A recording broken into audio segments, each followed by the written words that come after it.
remember when I first started yoga, I would watch my train of thoughts go by like, this is hard, I hate this, I don't want to be here, this is challenging. Oh, but like as I stay, like what happens if I breathe? What happens if I don't run away from this discomfort?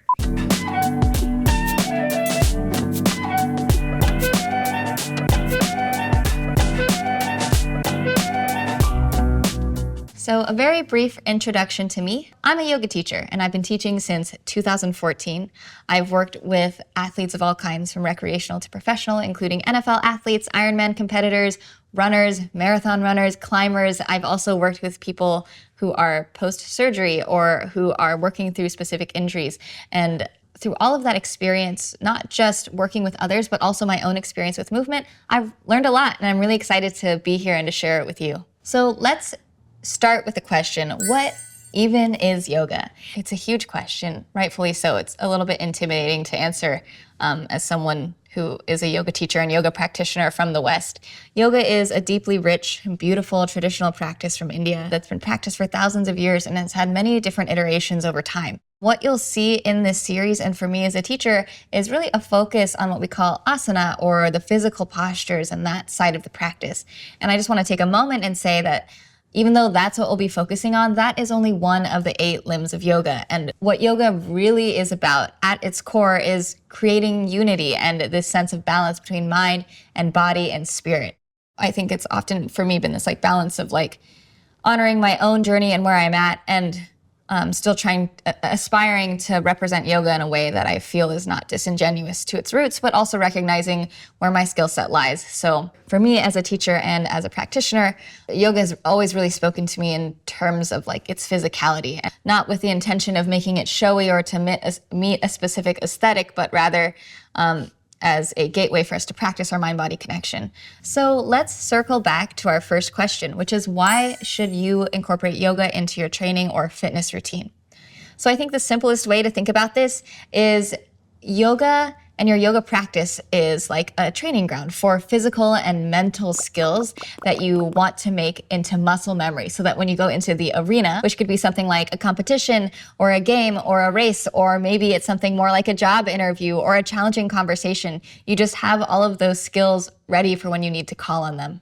So our yoga practice, I feel that it differs from other movement practices because it's not so much about just you do a lunge, and therefore you feel it in your butt, in your glute specifically. It's not just, I do a lunge, therefore I feel it in my glute, which I think is a really common linear progression, A to B. In our yoga practice, it's not just about how you should feel it or what you're supposed to feel, but also what you actually feel. And I think this just gives us the space to recognize that we all come to the practice from our own perspective, from our own life experience, both mentally and physically. So our yoga practice really gives us the space, and more importantly, gives us permission to feel how it is that we feel. And when we're able to tap into that, and it's a really empowering tool. I think that what makes running and climbing and weightlifting and all of these other things that I engage with even more powerful and more meaningful is that I've created this mind-body connection through yoga. I think another really important component of our yoga practice is that it really does cultivate or strives to cultivate this sense of self-acceptance, and not just self-acceptance, but self-love and self-understanding. Starting to really understand like how powerful it is to be able to step into where exactly it is that you are and not have to change anything. Like, what a beautiful place to be. And I think our yoga practice is something that really helps us to cultivate that feeling. So some of the physical benefits of this practice include just in general a sense of balance between strength and mobility. It helps us to move more efficiently through space, helps to improve recovery, helps to improve stability in the body, and also, I don't know if this is most important, but to me, this is like a really key point. It helps us to regulate our nervous system. So nervous system regulation and mental resiliency are key things to manage, not just if you're an athlete or whether or not you consider yourself an athlete, but I think for anybody, particularly living in this day and age, we have this constant slow like IV drip of like adrenaline. You wake up to an alarm, you wake up to screaming kids, you have to go catch the bus, and then it's like time for your meeting, and then it's time for your next meeting, and then oh my God, it's like lunchtime with your friends, and you just like that's our lives. It's just this constant go, go, go. Everyone can benefit from taking the time to just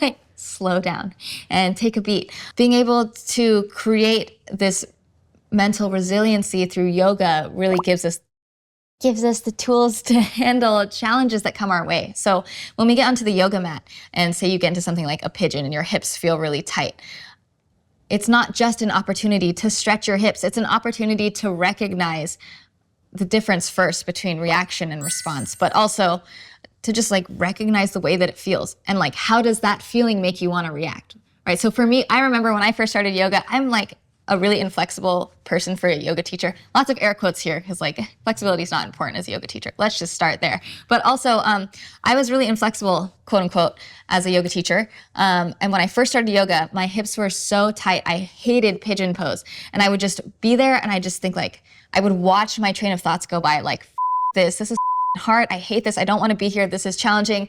Oh, but like as I stay, like notice how things get easier, how things get softer. And then it's like, what happens if I breathe? What happens if I don't run away from this discomfort?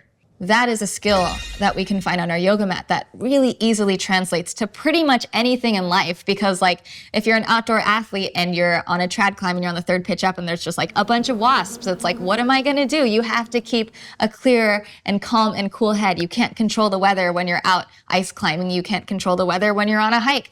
And you know, we don't have to get into this too much, but like there's like this illusion of control that we have in our day-to-day lives anyways, right? All that to say, it's like, all we really have control over is our response to things.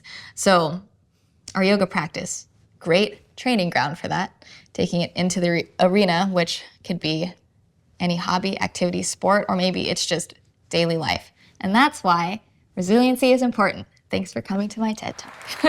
I highly encourage you to keep learning and keep digging, and there's a lot of awesome teachers out there. So we're gonna link some great resources in the description box below, so go check it out.